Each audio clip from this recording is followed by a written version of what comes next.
It's time for another portfolio update. In this video, you will find out how much money I've currently invested in P2P loans and how much interest I've earned last month. Make sure to watch until the end if you want to find out what type of changes I have made to my portfolio due to the elevated political risks in certain countries.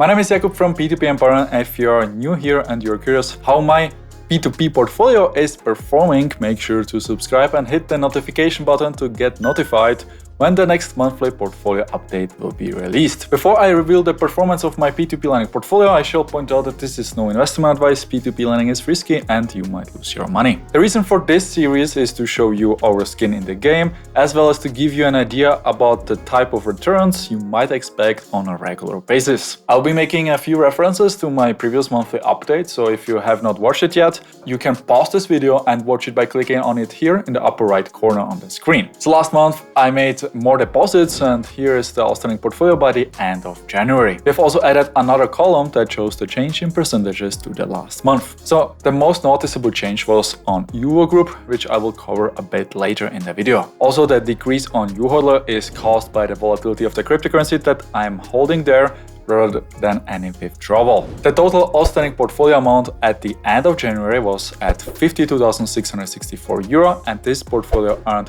€450 in interest last month. While the portfolio amount has increased by 9.53%, the interest repayments have actually decreased by 7.58% in comparison to the previous period. Let's now have a look at how this portfolio is diversified.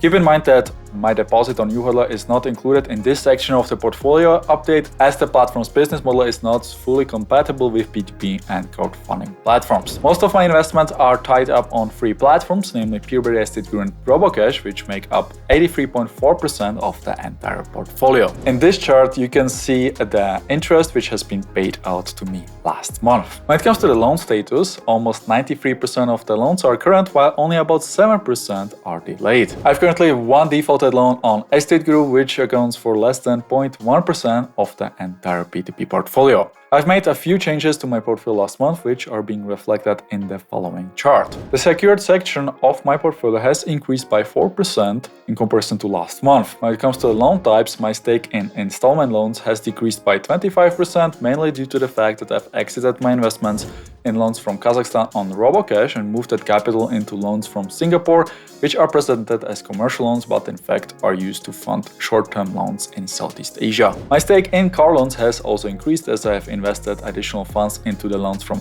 Car, which is a well-performing lender in Spain that is offering secured car loans with an interest rate of about 9.5%. In this chart, you can see how my P2P portfolio is diversified across 14 countries. My investments in Ukraine and Kazakhstan have decreased by 11.5% in comparison to the last month. The reason for this is the currently elevated political risks in those countries. As a result of this, the investments in loans from Singapore and Spain has gone up. Just a side note here, what's worth keeping in mind is that the Spanish lending market is self-regulated, meaning that there is barely any regulatory oversight, which makes it hard to justify the investments in unsecured loans. So in short, if you think about investing in Spain, you should be very selective about the lender in which you want to invest. If you want to grab some of the car loans yourself, you should know that the availability of the loans on the primary market is very limited.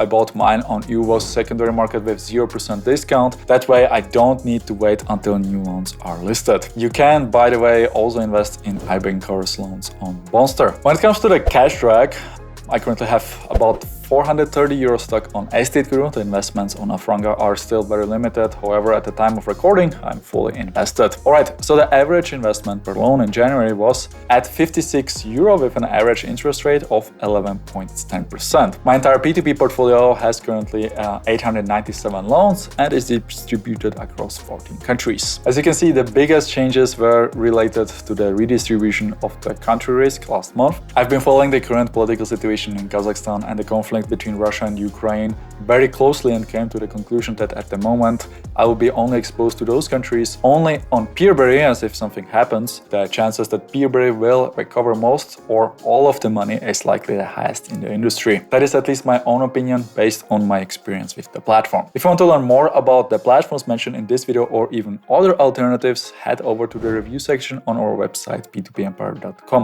Most of the platforms offer exclusive sign-up bonuses for our readers, so if you want to earn passive income on your investments, you might as well use the links in the description below to get yourself an additional income boost. If you found this video helpful, do me a favor and hit the like button and subscribe to not miss out on future videos. Thanks for watching, and I will catch you in the next one.